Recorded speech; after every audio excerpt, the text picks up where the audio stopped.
Hi guys, before we jump in, I just want to mention that this particular product, the price does change on it often. So be sure and check out the link down below in the description and see what kind of price you can get for it. All right, let's jump in. And in today's video, we're taking a look at this PowerA Advantage wired controller. Now, this is the controller right here, and we're going to talk about some of the features that it offers, as well as I'm going to show you a little bit of gameplay and how it actually works. Now you can see we do have that 3.5mm jack at the bottom for your headphones, but on the top of the controller, we have a very similar layout to a typical controller here. Now we even have a little slight grip on the actual joysticks themselves. The joysticks feel nice and fluid. The D-pad is extremely silent. And one thing I really like about the buttons is they are raised up just a little bit, so they're very easy to hit. Now we even have a share and capture button, which is not included on a lot of controllers.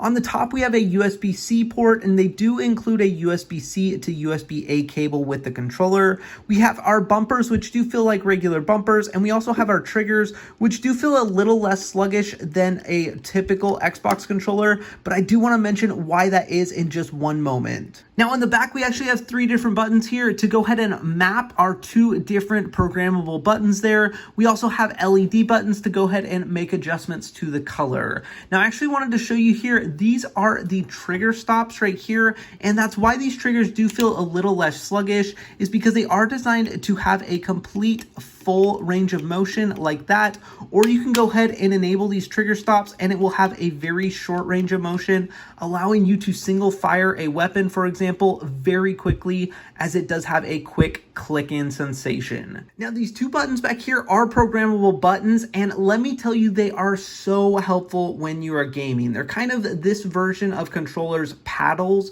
and I've been very impressed at just how easy they are to program, and the spot that they sit in is absolutely perfect. If we take a look at the back of the controller, they rest right where my 4th finger would be, or my 3rd finger. I can kind of adjust it wherever I would like, but because of their low profile, they don't easily get bumped on accident, but they are there when I need them, and they are so helpful. Now we're going to do a stick drift test real quick on this controller, and as you can see here, we're really looking to see if that red hex sways much away from the white hex when I bring the stick back. Now this is a 0% dead zone test. It is one of the hardest tests for a controller to pass, and we're gonna do it real quick and see how it looks. Now so far I am seeing 0 stick drift. Like, not just low stick drift like I've seen on a lot of my controllers, but actually 0 stick drift.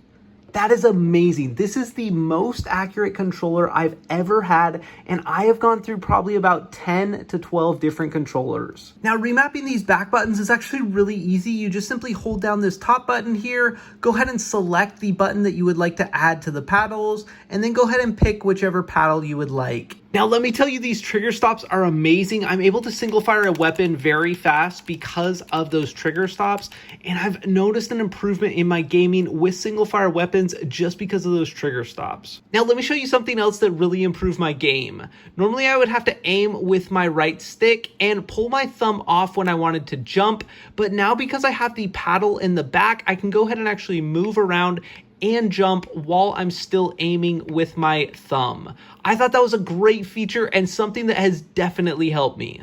Here's something really cool, is this controller can go ahead and light up a variety of different colors. You can just simply go ahead and use the buttons on the back and then use your bumpers to go ahead and adjust the controller color settings. I also wanted to mention you can turn the LEDs completely off. If you don't like them or they're too bright at night, you can actually go ahead and just shut them off completely. Guys, to say I'm impressed by this controller is such an understatement. This controller is absolutely phenomenal, has so many nice features, feels very high quality, and I'm so impressed that it has 0 stick drift, at least in all my tests that I've done. And for that reason, I highly recommend this controller. Now, make sure and check out the link down below in the description to get your hands on this product.